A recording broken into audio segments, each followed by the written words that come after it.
Selamat pagi sahabat Alkitab yang terkasih. Marilah kita mengawali hari ini dengan melakukan perenungan akan firman Tuhan.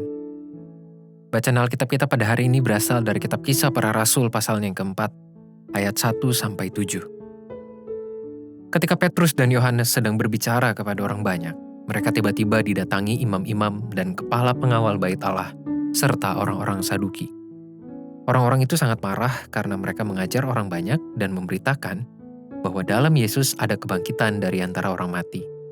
Mereka ditangkap dan diserahkan ke dalam tahanan sampai keesokan harinya, karena hari telah malam. Tetapi di antara orang yang mendengar ajaran itu, banyak yang menjadi percaya, sehingga jumlah mereka menjadi kira-kira 5.000 orang laki-laki.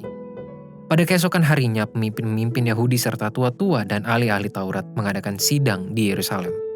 Dengan imam besar Hanas dan Kayafas, Yohanes dan Alexander dan semua orang lain yang termasuk keturunan imam besar. Lalu Petrus dan Yohanes dihadapkan kepada sidang itu dan mulai diperiksa dengan pertanyaan ini. Dengan kuasa manakah atau dalam nama siapakah kamu bertindak demikian itu? Nampaknya hampir dapat dipastikan bahwa kebanyakan manusia diajarkan untuk mengenal kebaikan dan melakukan kebaikan. Namun, mewujudkan konsep tidaklah semudah mempelajari sebatas ide.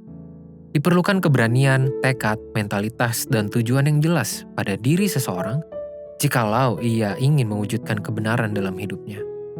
Kondisi ini juga muncul dalam hidup beriman.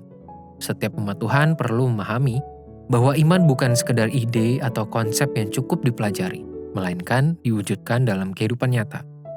Persoalannya adalah mewujudkan iman dalam kehidupan nyata tidak semudah berkata-kata. Terdapat banyak situasi hidup maupun kondisi-kondisi tertentu yang membuat konsep iman terasa tidak relevan. Salah satunya adalah ketika seorang umat Tuhan diperhadapkan dengan situasi untuk memilih antara mempertahankan iman atau memilih keamanan diri, meski harus menyangkal iman di hadapan Tuhan.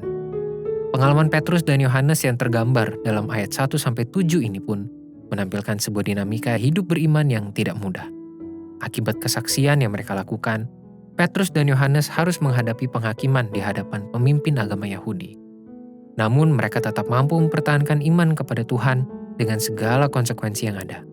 Mereka tidak gentar menghadapi tekanan dan mereka tidak mengurungkan imannya hanya karena situasi tersebut. Perjuangan iman mereka pun membuahkan hasil, seperti yang tertulis pada ayat 4, bahwa ada sekitar 5.000 orang laki-laki yang menjadi percaya setelah mendengarkan kesaksian Petrus dan Yohanes. Sahabat Alkitab, hidup beriman merupakan sebuah perjuangan yang membutuhkan keteguhan dan keberanian. Kita perlu mempersiapkan diri untuk menghadapi maraknya situasi dan kondisi hidup yang tidak jarang menempatkan kita pada pilihan antara mempertahankan iman atau meninggalkannya. Meski demikian, biarlah kisah Petrus dan Yohanes yang kita renungkan hari ini menjadi bukti bahwa setiap perjuangan iman dari umat Tuhan tidak akan berbuah kesia-siaan. Marilah kita berdoa. Tuhan, tolonglah kami untuk tetap teguh mempertahankan dan mewujudkan iman kami. Mampukan kami Tuhan untuk melakukan setiap iman percaya kami, setiap pembelajaran akan firman Tuhan yang kami dapatkan. Biar iman kami itu boleh terus hidup, bertumbuh, dan berdampak secara nyata melalui dan di dalam kehidupan kami. Inilah doa dan permohonan kami, hanya di dalam nama Tuhan Yesus kami berdoa. Amin.